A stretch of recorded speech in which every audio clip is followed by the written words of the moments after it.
Darren Cross. He's a big deal. Well, before he was a big deal, he was my assistant. I thought I saw something in him, a son I never had. Perhaps he had rumors about what was called the Pym particle. Yes, the Pym particle. I know I made the 1970 version before, but today I will build the original one, the one from Ant-Man. In fact, I will make two of them. I will build the blue one and the red one.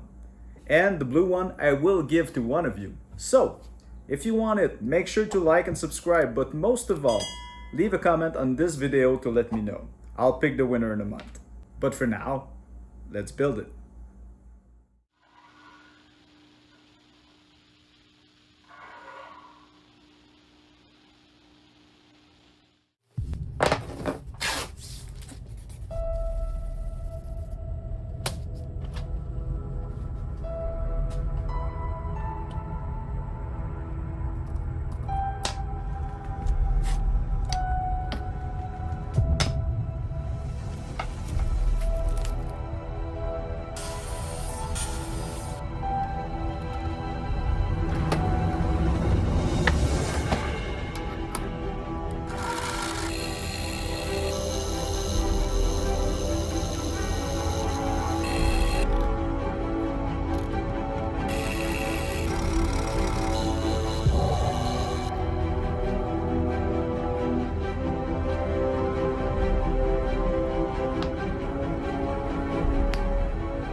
Alright, for the next step I need to build 4 end caps for the 2 vials, and because I want them to be mechanically identical, I believe I will be machining the 4 of them at the same time out of the same piece, and that would also allow me to do the entire process a bit faster.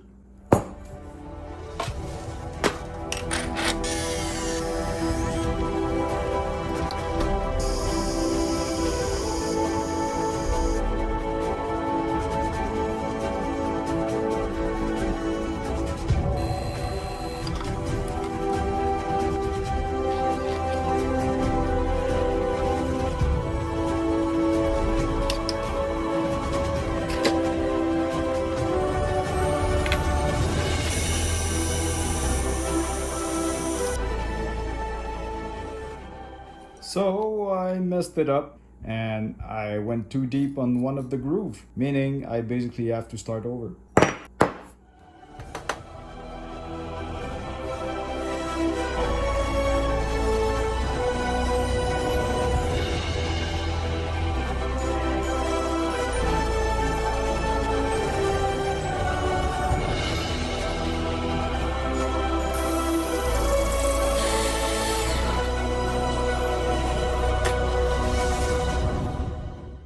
I ended up doing a third one because the second one was still not good enough for me, but I believe this one will do the trick just fine. So now what I'm gonna do, I'm gonna go back to the lathe and cut the 4 pieces to shape.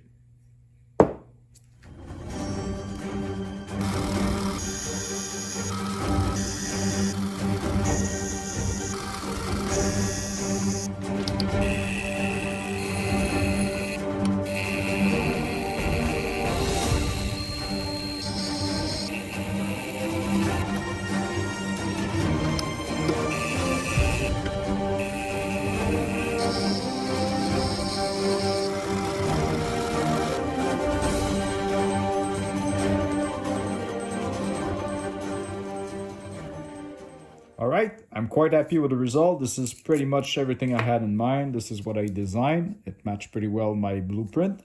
I made a hole to connect with the vial, which works pretty well. And on top of it, I made another hole because on my design, I am planning to use a little bearing to add a lot of details on top. I know it's probably not screen accurate, but I don't really care. I believe it's gonna look cool and add a lot of small detail that otherwise would be really hard to add manually. So I believe it's a good spot to show you a little tip about prop making. If you watch my videos before, you know I use hardware all the time. I do have 8 cases filled up with all kind of little parts that I've been gathering over the years. And for this build, I'm gonna use this one, which is bearing and round parts. I mean, to me, this is a key in building realistic props. It is filled up with all kind of shape, colors, sizes. If you want to make props, well, get a case like this. It's super useful. So look at the level of detail on that thing. It's pretty hard to reproduce. And when I use it on my vial, it looks pretty damn cool. In fact, I like it so much that even though I was not planning to add any detail at the bottom, I will add a little something over there. So let's go back to the lathe and jump on this part.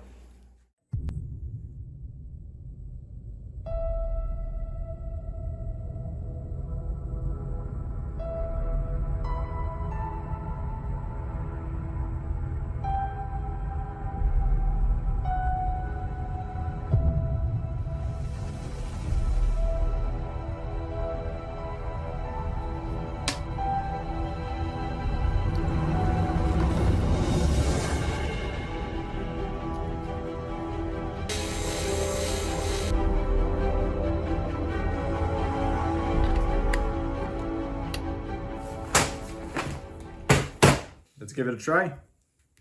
Yeah, that looks pretty good. I'm really happy with that. That works for me.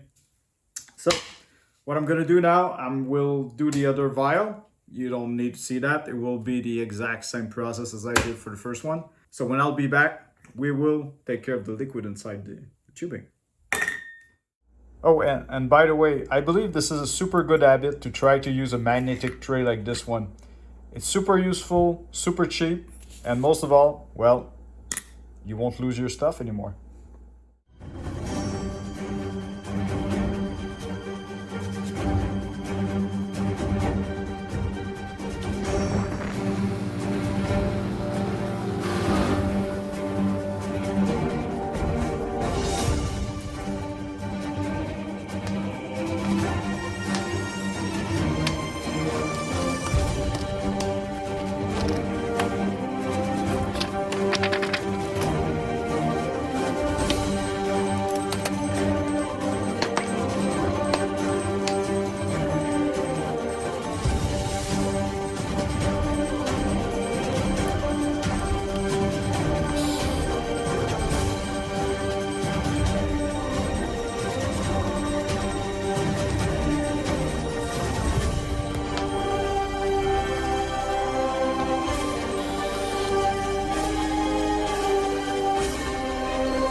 All right, let's recap what I just did there. All I used was a really thin plastic sheet, which I cut to shape and then glued in place using only well-done tree. And well-done tree is a really strong bond that basically melts the two plastic together. The next step will be to basically fill this tubing using only water and food colorant. And one question I get all the time is, should you worry about the molds? And I made many props like this one before, and I never had any issues. And the reason for that is that to get mold, you need air. And since these tubings are watertight, well, you shouldn't be worried about it. And finally, let's get these caps a little polished, reassemble everything, and we should be able to wrap this up.